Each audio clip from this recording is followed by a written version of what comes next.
Yeah, me and Dave are weird because me and Dave are totally different kind of personalities. So we were kind of competitive early on. So he'd like go and do an E2. He went to Colmore once, and then I had a pot washing job at the time, and I'd heard he'd gone and done this. So like after I'd finished work, it was like in winter, I like cycled across the moor in the night time with like, I think with no head torch, and like went and did this E2. This like it was like basically a glorified boulder bomb, I suppose, but like. And I was like, I've got to go do that because he's gone and I think that was his first extreme actually. So I was like, I've got to go do my first extreme. So there's a bit of competition. And then I don't really know. I think we're just outloads. So you just try the next. There was nothing else left to try because you'd done the routes. I was trying Moonflower, I think, which is in E4, E5 at Highcliffe Nab. I think that's what I was trying before Ian died. There's this little cycle of life that plays out on web forums. An ebb and flow of different characters and recurring themes, jokes and nuisances. And every now and then, an agitator emerges. Loud-voiced, disrespectful. It's ironic that these are all the qualities that we celebrate in climbing stories, yet in small doses on internet posts, they rile people up. It's fair to say that Franco Cookson has done just that. He appeared on the scene more than a decade ago. He was an impish imposter of a climber, this teenage ego, and a different take on a climber's origin story. He wasn't part of the regular scene and its established norms, and he didn't care to listen to them. And over the past 10 years, he's established himself as a climber with an appetite for bold routes. And he typically hasn't followed the usual path. He hasn't repeated many hard routes outside of his own patch. Those he has repeated have all been in a particular style, bold but relatively short face climbs and slabs. And unlike most of us, he hasn't been afraid to hit the floor. You're listening to Factor 2 from UKClimbing. Yeah, my pal Ian showed me UKClimbing. I think he like instantly regretted having shown me this website. Yeah, pretty embarrassing, really.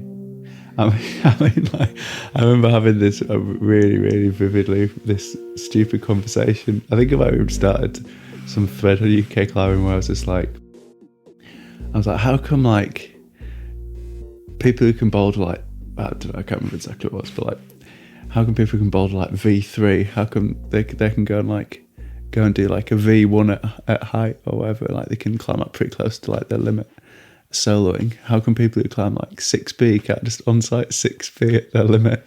And like people spent absolutely ages like trying to explain to it. Obviously like I wasn't even interested in really listening to what they had to say. But yeah, well, how did that manifest itself in like real climbing? I don't know. Like we were just climbing the moors. Well, we didn't have any rock shoes or any ropes or anything to start off with, and then I think we pretty quickly got some like second-hand rock shoes from somewhere. So we genuinely didn't know like that other people like really climbed. It was really, really weird. We were maybe 13, maybe even younger when we used to scramble about in like the quarries and that and trees, and then it's kind of like 13, 14, and then I think we probably got our first climbing shoes like age 14. And then we met these other people who were actually like proper climbers and kind of proper climbers, and took us climbing. And then so it was less like how did you see things differently. It was more just like we were totally like sheltered from the rest of the climbing scene. I quite often tell this story of like this hard vs Lion King. I think people think you're just talking like bullshit or something. Really vividly remember when we met these other like proper climbers. I mean, they weren't really proper climbers, but like this guy called Luke, who was a couple of years older than us, and I saw him do this hard VS, and it was just like I don't think I even thought like how would I ever do that. It was just like how does anybody climb that? It just looked like totally impossible. It was like coming up this fin of rock, but yeah. So and then E2 was like I don't think I saw anyone doing E2 for. I didn't even know what an E2 was.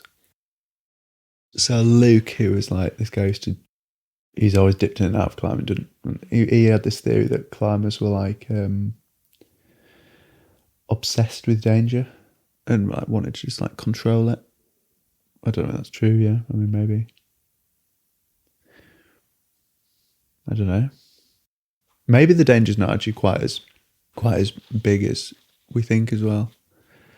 So like one thing I've done quite a lot recently is just like falling off routes. I went and tried one of Dave McLeod's routes and there was like a decent RP. So like, and it was really hard and I knew there was pretty low chance of me doing it.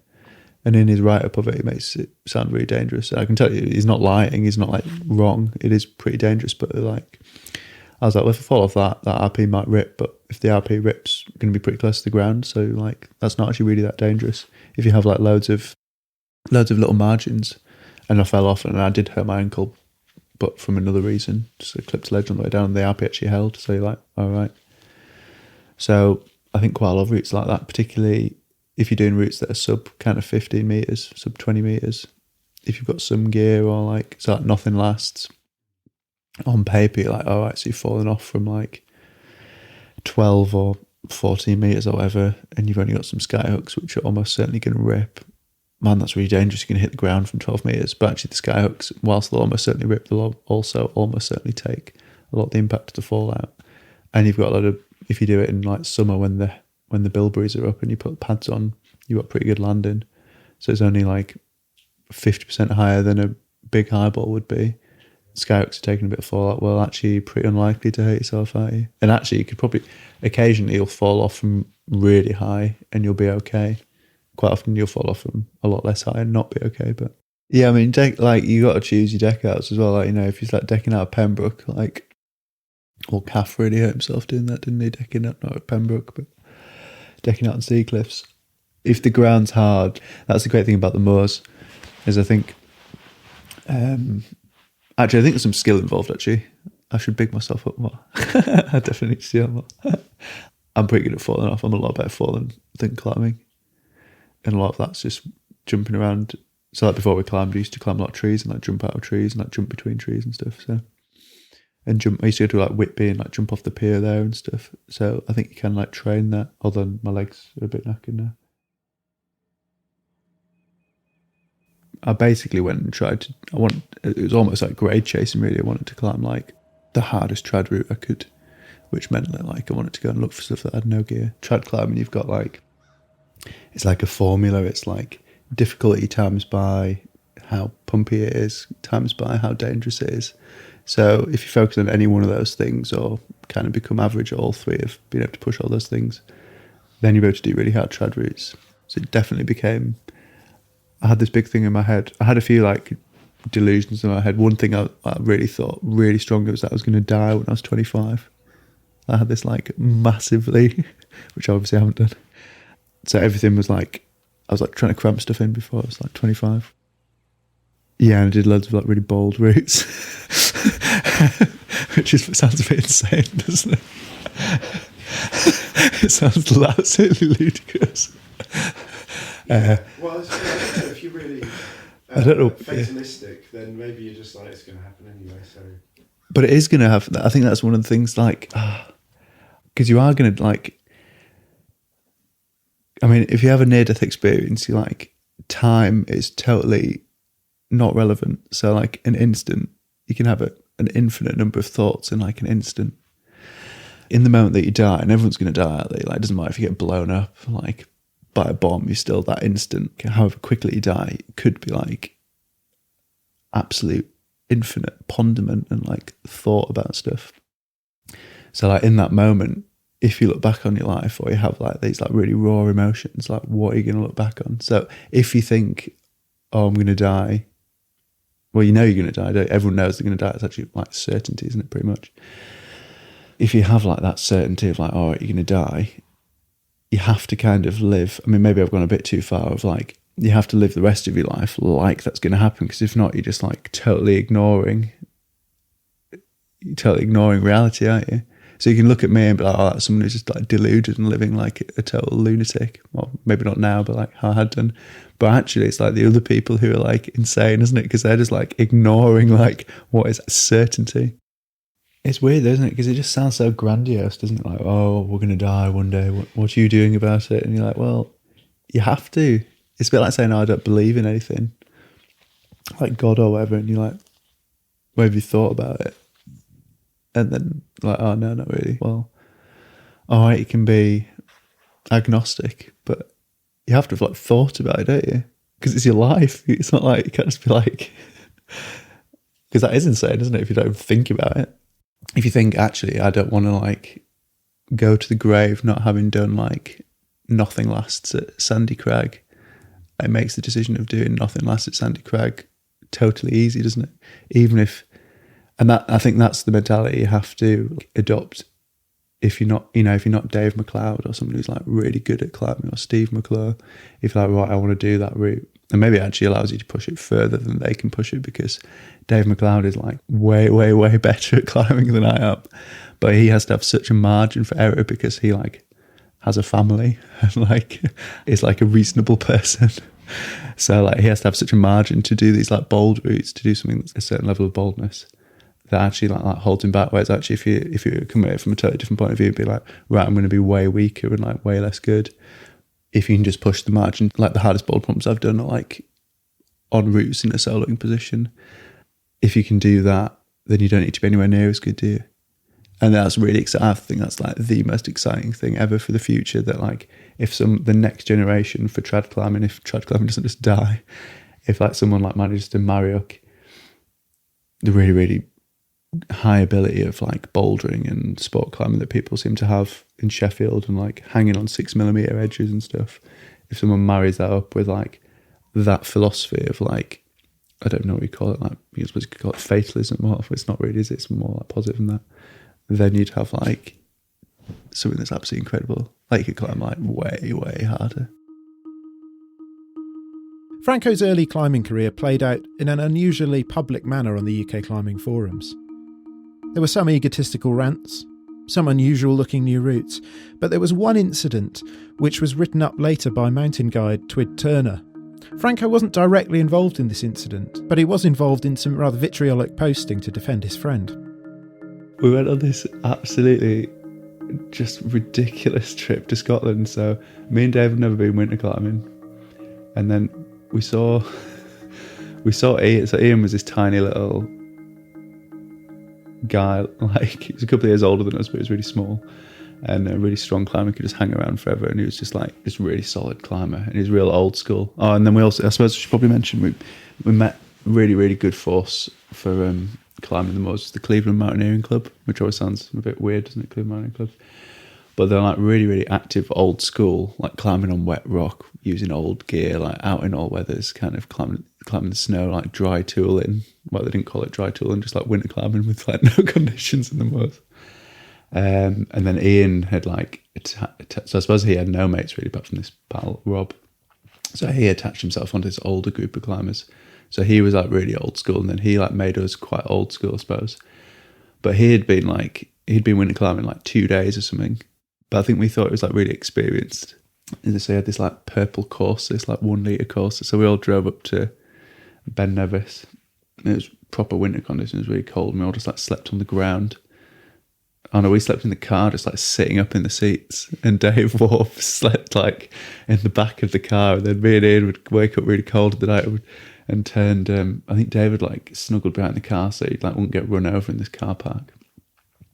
And then we'd turn the engine on, and like it'd fill Dave's sleeping bag with like all the exhaust fumes. So Dave had like a really grim time. And then the first day we went up and tried to do, I forget the names, what they're called, is it Green Gully? Anyway, yeah, so we were walking up there, and then I triggered like an avalanche. First hour on the hill, I triggered this like, I mean, I don't know whether it was big or not.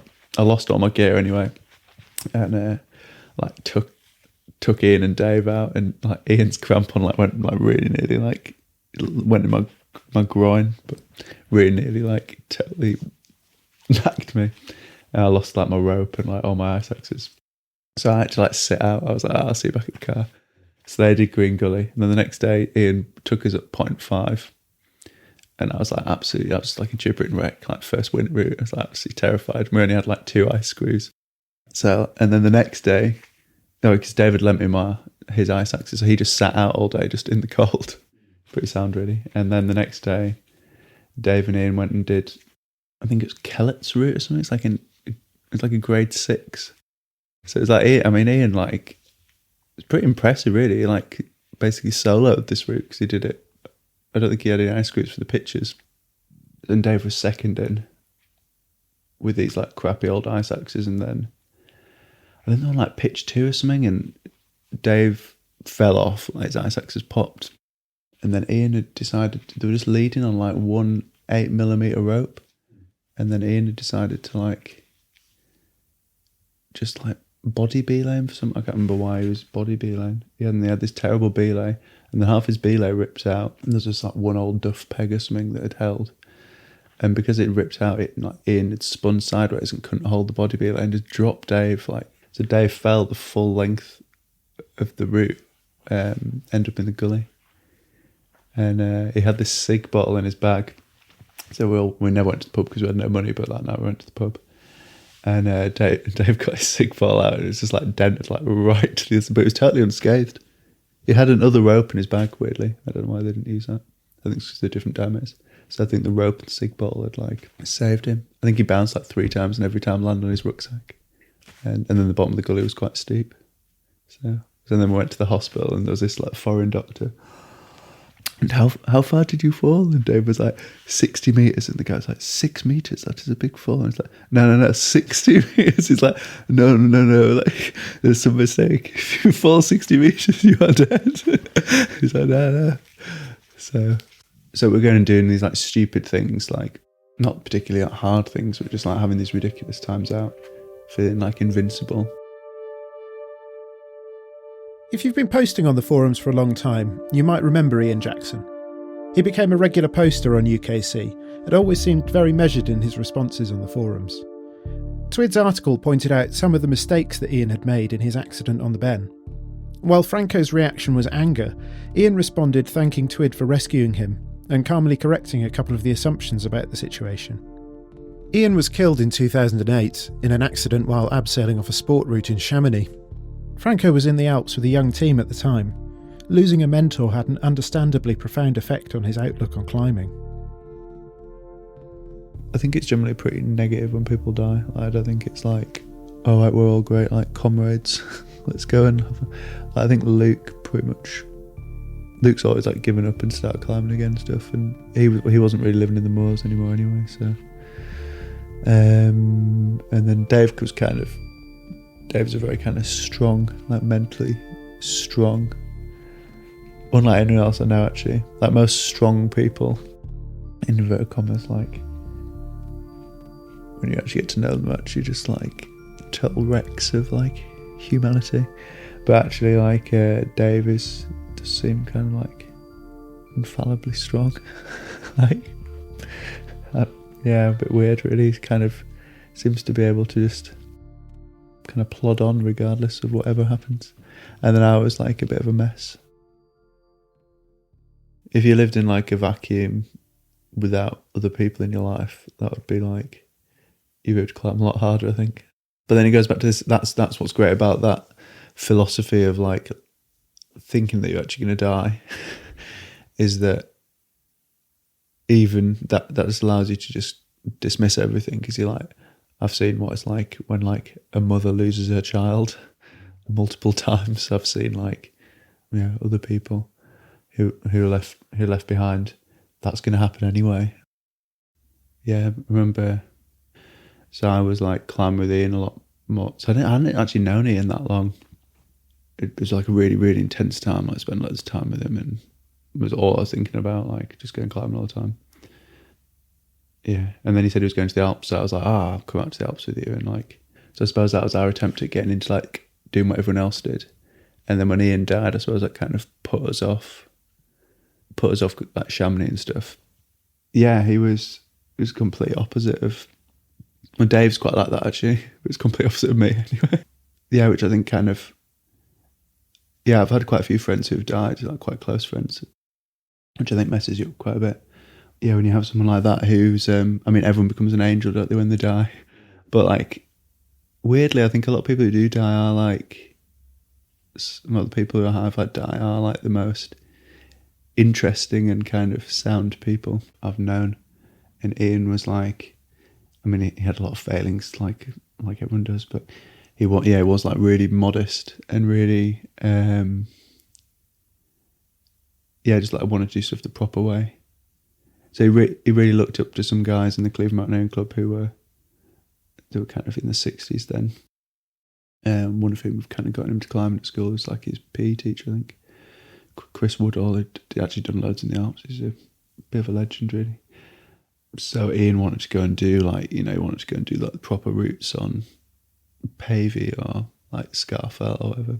Yeah, North Wales. And then he wanted to go and, Chamonix, went in solo, the Whimper Couloir and stuff. And, wanted to do the Friendo Spur. And so, yeah, and I think when someone dies, like all the traits that they have that you don't have are kind of really, I think that's one thing I always quite think when someone dies, I'm like, oh, right, that guy was like, or that person was really like this, and like in a way that I'm like totally not. So like modest, yeah. Or like solid at climbing rather than just winging stuff. And obviously think, why did they die and I didn't? Or yeah, I don't know. So that I think it really messes you up when, especially at that age. I don't know. It was like such. I don't know. Maybe it's whenever anyone dies. I think it was really weirdly timed, because I'd been climbing like 2 years or something, and I was like, right. And then obviously, I mean, you can imagine like everyone's parents knew each other, and like imagine what kind of like a harrowing experience it was. And then for Dave, who like hadn't gone to the Alps, and we came back and it was like really weird, because it was like the end of like Innocence and the end of like Ian. And then really weirdly, like Ian's dad had a fish and chip shop next to the college that I was just going to. So then like every day I'd go and get chips I'd go to his fish and chip shop and just order like chips. And he'd always like give me some fish as well. And we like didn't really speak, but every day we had this like weird ritual. So it was like a really, really weird time, like a bit of a kind of maddening time, really. Yeah, so then, and then I remember, I can't remember what, I was trying something that was like maybe a bit harder, and Ian was like, oh, you shouldn't be like top roping this route. I think I'd just started top roping just before into the Alps or trying something.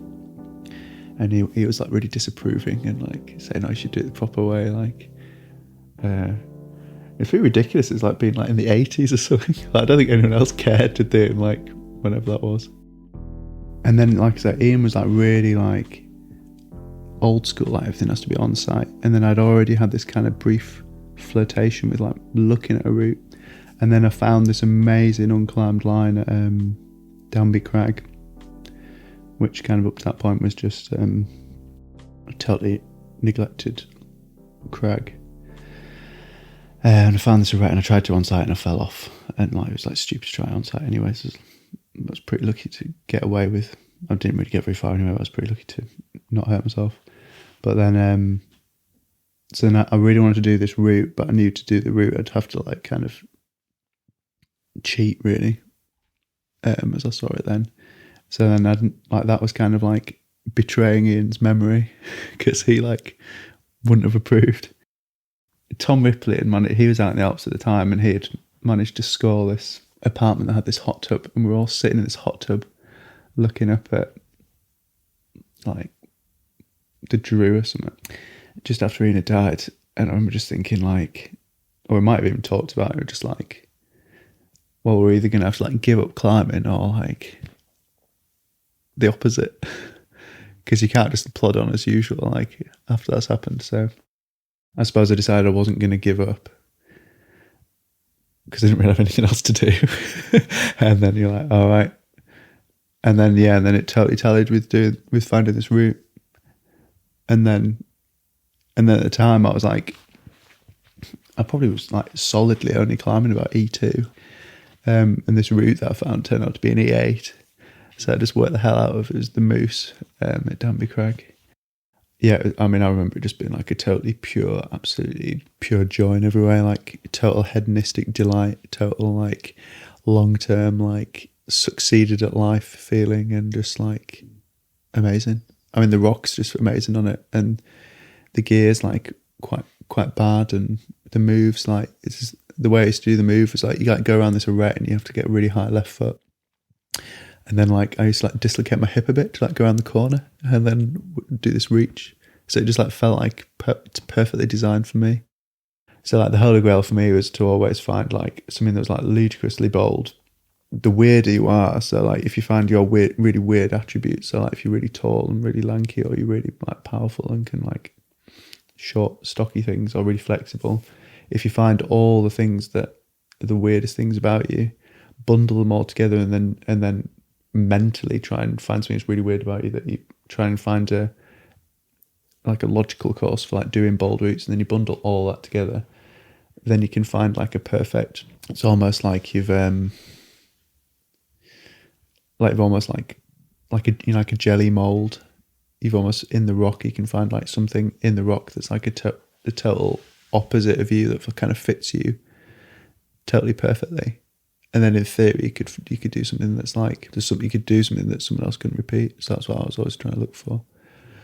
So I suppose Nothing Lasts is probably the easy, actually no, probably the move on the Agori is probably more like that, because Nothing Lasts isn't that hard. That was like probably a bit bolder than other people could maybe do, because it was like, because you have to be willing to basically like land on your back. I did a route called Developments of Truth that subsequently became a little bit safer, but that was probably about the limit of that for me, so I could do that move like pretty solidly.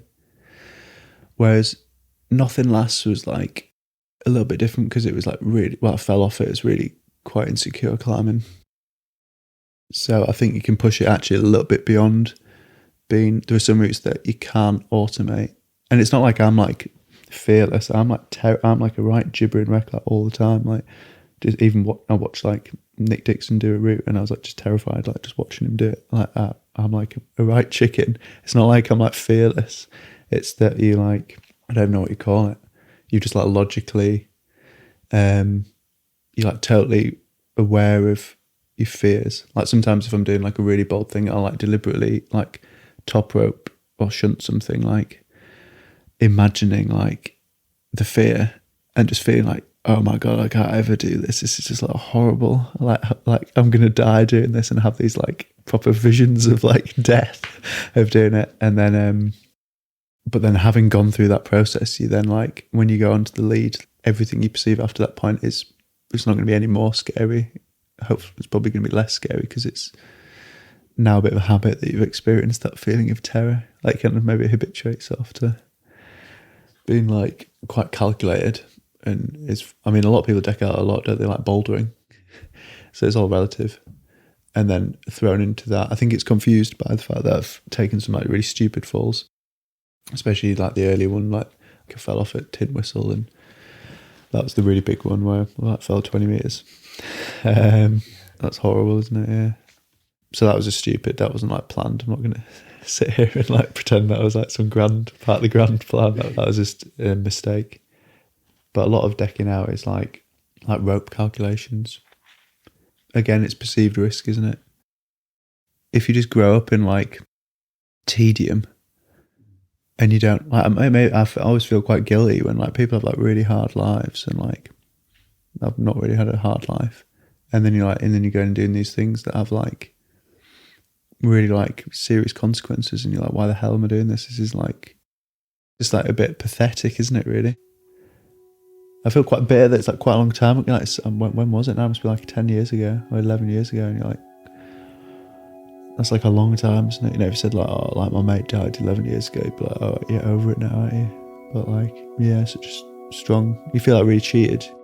So how did we cope with it when Ian died?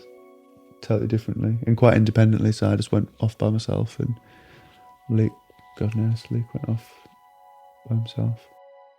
Yeah, it was pretty, I don't know, yeah, it was weird. Yeah, I don't know.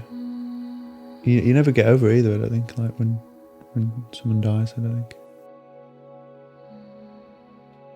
One of the things that always feels really unfair when someone dies in a climbing accident is that the margins are so tiny. Twid commented about the accident on the Ben that if Dave hadn't hit the snowpack when he did, then Ian's belay might have ripped out and he would have taken the fall as well. And it could have killed both of them. Ian made mistakes here that will be familiar to most of us who've been climbing a long time. A lot of the time you get away with them. But it only takes that one time.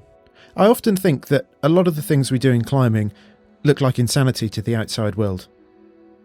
And it's quite difficult to explain to someone how this thing that looks crazy actually brings you a really deep sense of joy. In Franco's case, he's trying to rationalise this sort of risk-taking, and It's kind of a contradictory thing to marry up. On the one hand, Franco's hyper-rational about how he's going about doing some of these routes, but the end result is an emotional achievement. How do you really separate the rational and emotional responses? You've been listening to Factor 2 from UKClimbing. I'm Will Treasure. Thanks for listening.